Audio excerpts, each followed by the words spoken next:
Andrew Tate confronts teen being bullied in a park. What he does leaves everyone in awe. In a moment that left onlookers in awe, Andrew Tate, known for his confidence and larger-than-life persona, strolled through a quiet park one sunny afternoon. Little did anyone know this seemingly ordinary day would turn extraordinary when he encountered a young teen being bullied.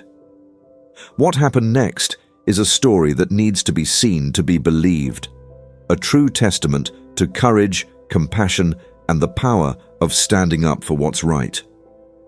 The day started like any other, the park bustling with life and activity. Children played tag in the open fields, dog owners chatted near the walking paths, and joggers passed by with the rhythmic thud of their footsteps on the pavement. The air was warm, the sky a flawless canvas of blue, and the scene seemed almost idyllic. Andrew Tate, out for a leisurely stroll, had his hands in his pockets, enjoying the rare moment of peace away from his usual whirlwind of commitments. His sharp gaze scanned the surroundings, not out of necessity, but out of habit, an instinct honed from years of living with an acute awareness of his environment. As he walked along the gravel path, something unusual caught his attention. Near the edge of the park, a group of teenagers had formed a loose circle around a smaller boy. Their body language was aggressive, their voices sharp and taunting. The boy, no older than 13, stood frozen in the center, clutching his backpack tightly to his chest. His eyes darted around, searching for an escape, but the teens blocked every path.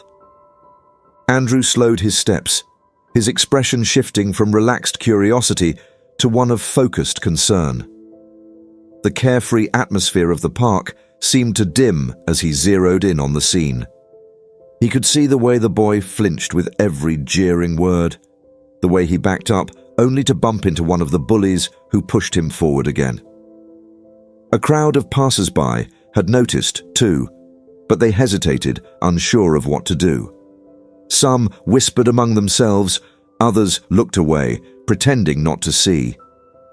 Andrew, however, was not the type to look away. Without breaking his stride, he veered off the main path and began walking directly toward the group. His presence was magnetic, and even before he spoke, people around him began to notice. Conversations hushed, heads turned, and the growing tension in the air became almost palpable. The bullies didn't see him at first, too caught up in their own mockery, but the boy in the center did. His eyes widened as Andrew approached, a glimmer of hope cutting through his fear. When Andrew finally reached the group, he stopped just a few feet away, his imposing figure casting a shadow over the scene. His posture was relaxed, yet every part of him radiated an unmistakable authority. For a moment, he said nothing, simply observing. The silence stretched, and one by one, the bullies turned to look at him. Their confident smirks faltered as they took in the man standing before them. "What do you think you're doing?" Andrew's voice was calm, but there was an edge to it that made the words cut through the air like a blade. The leader of the group, a lanky teen with a baseball cap tilted backward, tried to recover his composure. "We're just messing around," he said with a shrug, his voice higher-pitched than he intended. His attempt at nonchalance didn't land. The other teens shifted uncomfortably, avoiding Andrew's piercing gaze. "Messing around?" Andrew repeated, his tone heavy with skepticism. He took a step closer, his eyes locking onto the boy who had spoken. "Is that what this is? Because from where I'm standing, it looks a lot more like bullying." The boy opened his mouth to respond, but no words came out. Andrew didn't wait for an answer. Instead, he let his gaze sweep over the group, his expression unreadable. The intensity of his presence was almost unbearable, and the teens began to fidget, their bravado crumbling under the weight of his scrutiny. "You think this makes you tough?" Andrew asked, his voice dropping to a lower register. "Ganging up on someone smaller than you? Intimidating someone who can't fight back? Let me tell you something, there's no strength in that. None. Real strength is about protecting people, not tearing them down." The words hung in the air, heavy and undeniable. The bullies didn't respond, their silence betraying their discomfort. Andrew let the moment linger, his eyes searching each face, ensuring that his message was sinking in. Around them, a small crowd had started to gather, drawn by the unfolding drama. Parents, joggers, and even the ice cream vendor had stopped what they were doing to watch. Finally, the leader of the group muttered something under his breath and motioned for his friends to follow him. One by one, they shuffled away, their earlier confidence replaced by shame. Andrew didn't move, his gaze steady until the last of them had disappeared down the path. Once they were gone, Andrew turned his attention to the boy in the center. The fear in the boy's eyes had been replaced by a mix of relief and awe. He looked up at Andrew as if he were a superhero who had stepped out of a comic book. For the first time that day, the boy's grip on his backpack loosened, his shoulders relaxing slightly. Andrew knelt down so that he was at eye level with the boy, his stern expression softening. "You okay, kid?" he asked, his voice gentler now. The boy nodded, his voice barely a whisper as he replied, "Yeah, thanks." Andrew placed a reassuring hand on the boy's shoulder, offering him a small, encouraging smile. "Remember this," he said. "Nobody has the right to make you feel small. You stand tall, no matter what. Got it?" The boy nodded again, this time with a bit more confidence. Andrew rose to his full height, giving the boy a final pat on the shoulder before turning to leave. The crowd that had gathered parted to let him through, their murmurs of admiration following him as he walked away. The moment had been brief, but it was enough to leave an indelible mark on everyone who witnessed it. The park grew quieter after the group of bullies dispersed, leaving a lingering tension in the air. People who had stopped to watch the confrontation exchanged looks of awe and murmured quietly among themselves. Andrew Tate, however, stood rooted in the moment, his focus entirely on the boy before him. The child's small frame seemed to shrink even more under the weight of what had just happened, as though he wasn't quite sure how to process the sudden change in his reality. Andrew glanced around briefly, noting the curious stares from the onlookers. Then, with a slight motion of his hand, he gestured for the boy to follow him to a nearby bench.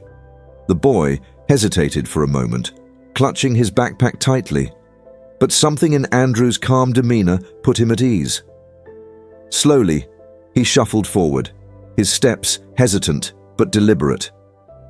When they reached the bench, Andrew sat down first, leaning forward slightly with his elbows resting on his knees. He looked at the boy and nodded toward the empty space beside him. "Take a seat," he said, his tone firm but kind. The boy obeyed, perching on the edge of the bench as though ready to bolt at any moment. For a few moments, neither of them spoke. Andrew allowed the silence to settle, understanding that the boy needed time to catch his breath. He didn't rush or pressure him, simply sitting there, his presence steady and reassuring. Finally, Andrew broke the silence with a question, one that was as much about starting a conversation as it was about understanding the boy's situation. "What's your name, kid?" he asked, his voice low and even. "Tyler," the boy mumbled, barely loud enough to hear. "Well, Tyler," Andrew said, leaning back slightly and crossing his arms. You've been through a bit today, haven't you? Tyler nodded, his eyes fixed on the ground. Andrew studied him for a moment, noticing the way his shoulders were still hunched, as though he were bracing himself for another attack. He decided to take a different approach, one that might help Tyler see things from a new perspective. You know, Andrew began, his tone thoughtful, when I was about your age, I wasn't much different from you. A little smaller, a little quieter, and there were a few guys who thought they could push me around because of it. Tyler's eyes flicked up to meet Andrew's for the first time, a glimmer of curiosity breaking through his guarded expression. Sensing he had Tyler's attention, Andrew continued. The thing is, Andrew said, I had a choice. I could let them make me feel like I didn't matter, or I could decide that their words, their actions, they didn't define me. It wasn't easy, but I made up my mind. I wasn't going to let anyone make me feel small. Tyler frowned slightly, as though trying to wrap his mind around the idea. Andrew gave him a small smile, one that was equal parts encouragement and challenge. It's not about being the toughest guy in the room, Andrew explained. It's about knowing your worth. Once you know that, no one can take it away from you. For a moment, Tyler seemed to consider Andrew's words, his small hands fidgeting with the straps of his backpack. Andrew decided to take it a step further, leaning in slightly to make his point. Those guys back there, he said, jerking his thumb over his shoulder toward where the bullies had been. They act like they're strong, but they're not. Real strength isn't about tearing people down. It's about lifting them up, helping them when they're struggling. That's the kind of person you want to be. Tyler's eyes widened slightly, the weight of Andrew's words beginning to sink in. For the first time since the encounter began, his posture shifted. He sat up a little straighter, his grip on his backpack loosening as he absorbed what he was hearing. Andrew reached into his pocket and pulled out a small, simple bracelet made of braided leather. It was one of his motivational items, something he carried with him as a reminder of the principles he lived by. He held it out to Tyler, the gesture deliberate and meaningful. Here, Andrew said. This is a reminder. Every time you look at it, I want you to remember what I just told you.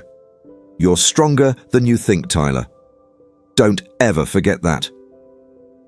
Tyler hesitated, his eyes darting from the bracelet to Andrew's face. Finally, he reached out and took it, his fingers trembling slightly. He stared at the bracelet for a moment, turning it over in his hands before slipping it onto his wrist. It was a little big on him, but he didn't seem to mind. Thank you, Tyler said, his voice soft but sincere. There was a newfound determination in his tone, a spark that hadn't been there before. Andrew nodded, satisfied. You don't have to thank me, he said. Just remember what I said. And the next time someone tries to put you down, you stand tall. Got it?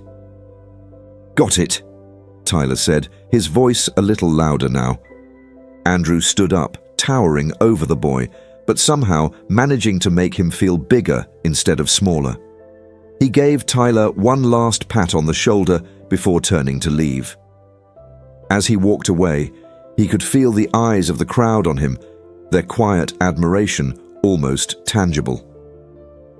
But Andrew didn't pay them any mind.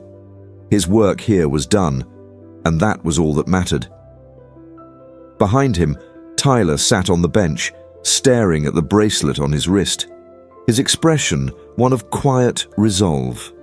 As Andrew walked away from Tyler, the boy sat quietly on the bench, his fingers absent-mindedly tracing the braided leather of the bracelet Andrew had given him.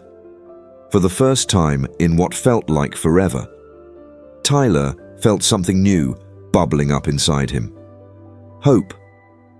The world around him seemed different now, not because it had changed, but because someone had shown him a glimpse of his own strength.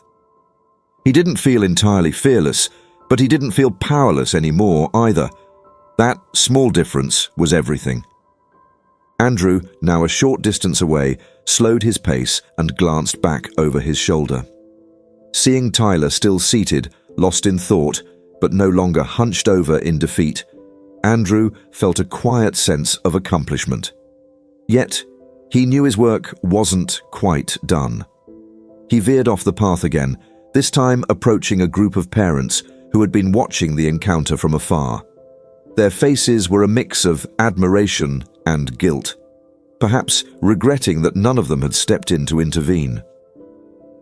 One of the parents, a man in his mid-40s wearing a baseball cap, spoke up as Andrew approached.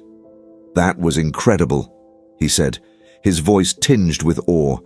"You really put those kids in their place." Andrew shrugged, his demeanor relaxed but purposeful. "It's not about putting anyone in their place," he replied. "It's about setting an example.